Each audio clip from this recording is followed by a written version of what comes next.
மக்களை இந்த வீட்ல வந்து ரூல்ஸ் அதுக்கப்புறம் இதெல்லாமே வந்து சௌந்தர்யா தவிர்த்து மீதி நபர்களுக்கு தான் அந்த ரூல்ஸ் எல்லாம் போல இருக்கு. நோமினேஷனை பத்தி அந்த அம்மா பேசுறாங்க. அடுத்த வாட்டி முத்துவை டைரக்டா நாமினேட் பண்ணு அப்படின்றாங்க. ஏண்டா முத்துவை எக்ஸ்போஸ் பண்ணல அப்படின்றானுங்க. ஸோ அப்ப முத்துக்குமரன் வந்து அந்த முதலாவது வீக்கோ ரெண்டாவது வீக்கோ அந்த பாய்ஸ் கேங்க் அந்த கேட்டதுக்கு அவர் வந்து அந்த நாமினேஷனை பற்றி பேசினதுக்கு வச்சு செஞ்சவங்க, சோசியல் மீடியாவில் அதை பெருசாக வந்து கொண்டு போனவங்க. இதை பற்றி யாருமே வந்து பேசல. 1-2 பேர் தான் பேசியிருந்தாங்க இந்த சௌந்தர்யாவோட இதை பற்றி. அதையும் வந்து பெரிய ஒரு குற்றமாக வந்து அவங்க பார்க்கல, அவங்க கண்ணுக்கு தெரியலையா. அப்படி பேசின வாய்கள் எல்லாம் எப்படின்னா, முத்துக்குமரன் அந்த ஃபர்ஸ்ட் வீக் அந்த ஜாக்லின் அவர்களை, குயின் அண்ணு, இந்த தர்ஷா குப்தாவை ஒரு இதா சொல்லியிருப்பார்ல, ஐ திங்க் ஜோக்கர் அப்படின்னு. அவர் அந்த கேம் அடிப்படையில் தான் சொன்னார், joker is the most powerful weapon, சரிங்களா. ஸோ அப்போ அவர் அந்த கேம் அடிப்படையில் தான் வந்து அவர் வந்து சொன்னார். அப்போ அதை வந்து பெருசாக எடுத்துக்கொண்டு வந்தவங்க இப்போ இந்த சௌந்தர்யா அவ்வளோ கேவலமான விடயங்கள் நேற்று மட்டும் இத்தனை நாளும் பண்ணி கொண்டு தான் இருக்கு, உள்ளேயும் சரி வெளியும் சரி. நேற்று எவ்வளோ பெரிய கேவலமான விடயங்கள் பண்ணி கொண்டு வந்து யாருமே வந்து அதை வந்து சொல்கிற விதத்தில் சொல்லலை, பல பேர் சொல்லலை. அப்படி என்பதுதான் ஒன்னே தான் மக்களே, நம்ம வைரத்தையும் கடதாசியையும் ஒன்னா வச்சு இது யாரு வின்னர் அப்படின்னு கேட்டா, இல்ல கோயில் கோபுரத்தையும் சாக்கடையும் ஒன்னா வச்சு போட்டு இதுல யாரு வின்னர் அப்படின்னு கேட்டா, அது கேட்டா போல அது கோபுரத்துக்கு ஈக்குவல் அந்த சாக்கடை ஆகாது, வைரத்துக்கு ஈக்குவல் அந்த கடதாசி ஆகாது. அதே போல முத்துக்குமரனோட போட்டோவையும் சௌந்தர்யாவோட போட்டோவையும் ஒன்னா வச்சு போட்டு வின்னர் யாரு அப்படின்னு கேட்டா அந்த மக்களுக்கு தெரியும் முத்துக்குமரனோட பெருமதி என்ன, சௌந்தர்யாவோட பெருமதி என்ன இந்த ஆட்டத்துல, இந்த பிக் பாஸ் தமிழ்ல. சரியா, முத்துக்கு கிட்ட கூட சௌந்தர்யாவில் வர முடியாது. முத்துக்குமரனோட உண்மையான ரசிகர்கள் அந்த படைக்கு கிட்ட கூட சௌந்தர்யாவோட பிஆரோட பெய்ட் ஐடியாலும் ஃபேக் ஐடியாலும் வர முடியாது. சரியா, ஓகே. இந்த வீடியோல நம்ம பார்க்க போற வீடியோ மக்களே, நேத்து ஃபுல்லா முத்துக்குமரன் புராணம் வந்து இந்த சௌந்தர்யா வந்து பண்ணி கொண்டிருந்தது. முத்துக்கு அகேன்ஸ்டா பல பேரை இன்ஃபுளுன்ஸ் பண்ற வேலைகள் வந்து பண்ணி கொண்டிருந்துச்சு. ஒன்று.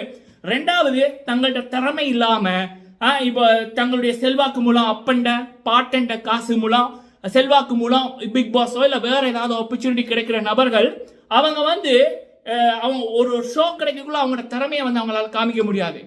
விதவிதமாக ஆடைகள் போடுறது, மேக்கப் போடுறது, இல்லைன்னா எவனையாவது லவ் பண்ணுறது, அப்படியான குப்பை வேலைகள் தான் பண்ணுவாங்க. பொதுவாக பிக் பாஸில் திறமை இல்லாத நபர்கள் அதைத்தான் பண்ணுவாங்க. சரியா, மக்கள்கிட்ட செருப்படி இதுக்கு முதல் வந்தவர்கள் வாங்கியிருந்தாலும், மக்கள் வந்து கழுவி ஊற்றிருந்தாலும், அந்த வீட்டுக்குள்ள 2 நாள் இருக்கணுமே, ஒரு ஃபெமி ஒன்று கிடைக்கணுமே, வெளியில பிஆர் டீமை வச்சுட்டு வந்திருக்கோமே. அப்போ அப்படிப்பட்ட நபர்கள் என்ன பண்ணுவாங்கன்னா, இந்த காதல் நாடகம், ஏன்னா அவங்கள்ட்ட காமிக்கிறது திறமை இருக்காது, உண்மை இருக்காது, நேர்மை இருக்காது, கண்ணியம் இருக்காது, கடமை இருக்காது, எதுவுமே இருக்காது. அப்போ இந்த கேவலமான படியை மட்டும் நல்லா வரும், அதைத்தான் பண்ணுவார்கள். சௌந்தர்யா அதை ஸ்டார்ட் பண்ணிட்டாங்க. இது எப்பயோ எதிர்பார்த்ததுதான். ஃபர்ஸ்ட் ஜெஃப்ரி ட்ரை பண்ணி பார்த்தாங்க, அது இன்னும் தெரியல, விட்டுட்டாங்க போல இருக்கு.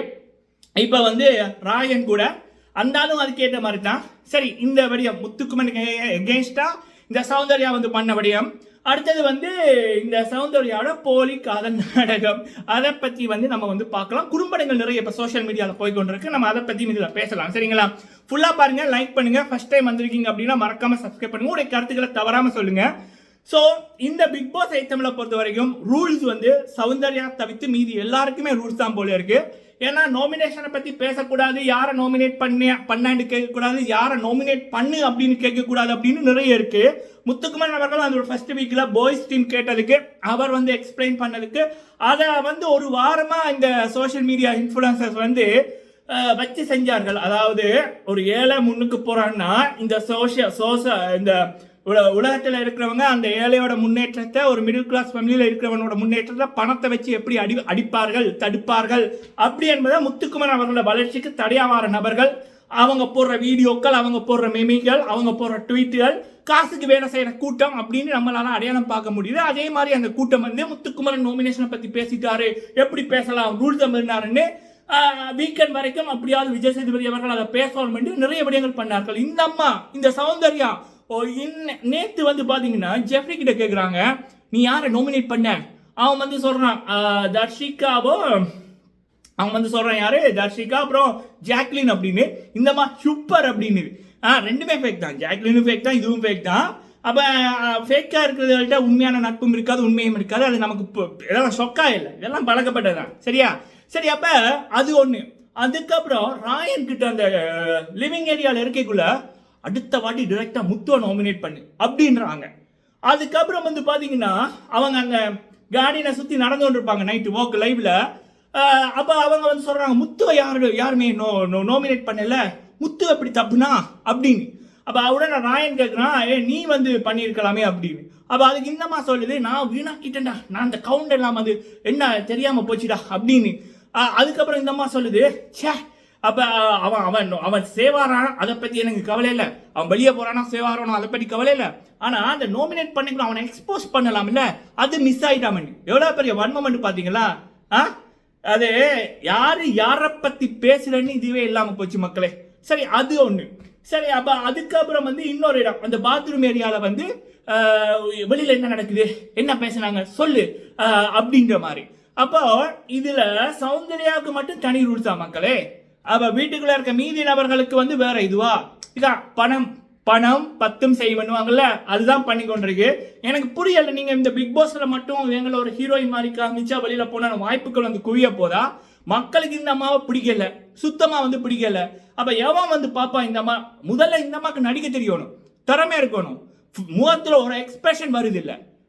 அப்புறம் எப்படிடா போடுவீங்க நீங்க படத்துல? இல்ல இவங்க எப்படி நம்புவாங்க? ஒரு ஒரு ஒரு இந்த மாயா அப்படின்னவங்க ஒரு படத்தோட போஸ்டரை போட்டாங்க, அது வருது இது வருதுன்னு. இப்ப வரைக்கும் அந்த படம் வந்ததும் இல்லை, இனிமேல் வரப்போறதுமே இல்லை. மீரா மிதுன் அப்படின்னவங்களும் ஏதோ ஒரு படம் நடிக்கிற அப்படின்னாங்க. மீரா மிதுன் பெட்டர் தான் சௌந்தர்யா அப்படின்னு மக்கள் சொல்றாங்க. அப்ப இவங்களுக்கு வெளியில வந்தானே எவன் வாய்ப்பு கொடுப்பான்? அந்த அருணாச்சலம் படத்துல ஒரு கான்செப்ட் வரும் இல்ல, 30 நாள்ல 30 கோடியை முடிச்சா 300 கோடி கிடைக்கும்னு. அதே மாதிரி யாருக்காவது ஒரு டீல் இருந்தா தான் இந்த அம்மாவை ஹீரோயினா போடுவான், மற்றும்படி அவனுமே வரமாட்டான். சரி, இது ஒரு பக்கம். முத்துவை பத்தி இந்த அம்மா வன்மத்துல பாயுது. இன்னொரு பக்கம் என்ன அப்படின்னா, இந்த போலி காதல் நாடகம். அதுவும் என்ன, அது அப்படியே ரெக்கார்டட் வீடியோஸ் இருக்கு.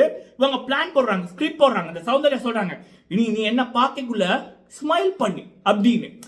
அப்ப இவர் ராயன் சொல்றாரு, அந்த ஸ்மைல் வந்து வெளியில எப்படி வேலை செய்யும் தெரியும் தானே உனக்கு? நல்லா தெரியும் அப்படின்னா. அது என்னன்னா, இந்த அம்மா சிரிப்பா, அவர் சிரிப்பாரு. அதை ப்ரொமோட எடிட்டர் இருந்து போடுவாங்க. ஏன்னா எடிட்டர் வந்து ப்ரொமோ எடிட்டர் வந்து சௌந்தர்யாட ஆளு. அதுக்கப்புறம் வெளியில இந்த சௌந்தர்யாவோட எலும்பு துண்டுக்கு அலையிறதுகள், காசுக்கு அலையிறதுகள் நிறைய இருக்கு. அதுகள் எடுத்து காதல் போடும்.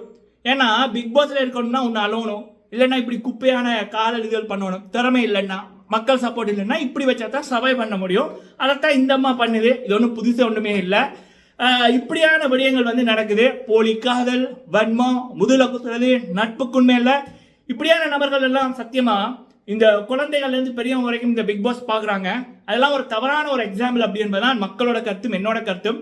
நீங்க இதை பத்தி என்ன நினைக்கிறீங்க அப்படி என்பதை கமெண்ட்ல சொல்லுங்க. முத்துக்குமரன் அவர்கள் அன்னைக்கு நாமினேஷன் அதை பத்தி பேசினதே தப்பு அப்படின்னு இந்த சோசியல் மீடியா வாய்கள், ஈவன் மக்கள் செல்வன் கூட அப்ப இந்த சௌந்தர்யா இந்த பண்ண விடயத்தை பேசுவாங்களா? கண்டிப்பா பேச மாட்டாங்க. நீங்க நினைக்கிறீங்க?